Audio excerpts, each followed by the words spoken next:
Mga ka-hunters, ang ating pong ibabahagi sa inyo ngayon ay yung tungkol po dito sa dalawang hard to find years sa 10 piso BSP series coins.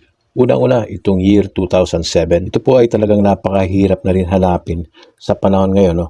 Ganun din itong year 2009. Halos pareho po itong dalawang ito. At alam niyo po ba, no, ibabahagi ko na rin sa inyo mga bro, mga ka-hunters, especially yung mga datihan na baka hindi nyo pa alam to. Ganun din yung mga baguhan. Titingnan muna natin sa end.numista.com bago ko sabihin mamaya yung pagkakaiba ng dalawang yan. I-update ko kayo, no? Ayan, hanapin natin yung years 2007 and 2009. Okay, sa kasalukuyan, unahin natin yung year 2007 mga bro. Andito siya, ayan siya, no? Year 2007, ito siya, no? 2007, no? 0.5% lang. Ibig sabihin, napakababa kasi ng frequency at kung mapapansin nyo, walang variation na nakalagay dito, no?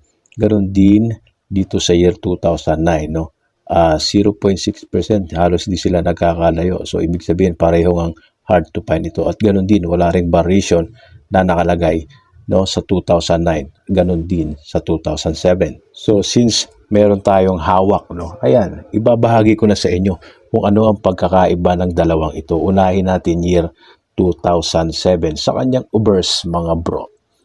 Tignan nyo mabuti muna, no. Obverse, ibig sabihin yung harapan.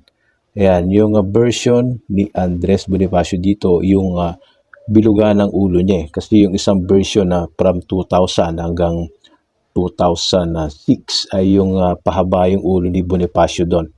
No, at hindi detailed yung buhok. Sa reverse naman itong 2007, meron siyang reverse 1. Ayan. Kita nyo, no?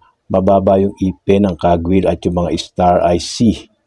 No? Kita nyo yun? Tapos yung star ay meron siyang maiiksing short, yung sikat ng araw ay maiiksi. No? Ganyan po ang katangian ng reverse 1. Makikita yan from year 2000 hanggang 2007. Ngayon naman itong 2009. Sa kanyang obverse, mga bro, no?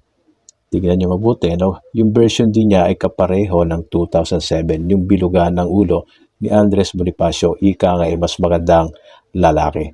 At yung kanyang reverse naman, ang pagkakaiba naman itong 2009 ay meron siyang matataas na ipin ng kagwil na reverse 3. Reverse 3A. Bakit A? Kasi yung baseline sa bundok ay mas lapad at mas malalim. Kahalintulad ng 2010 reverse 3A. Kasi 2009 reverse 3A. So meron sa 2010 din. Kasi meron pang natira, no? At nakagawa pa sila ng reverse 3A. So, ayun po. Ayan ang kanilang pagkakaiba, no? So, sa harap lang ito nagkapareho, no?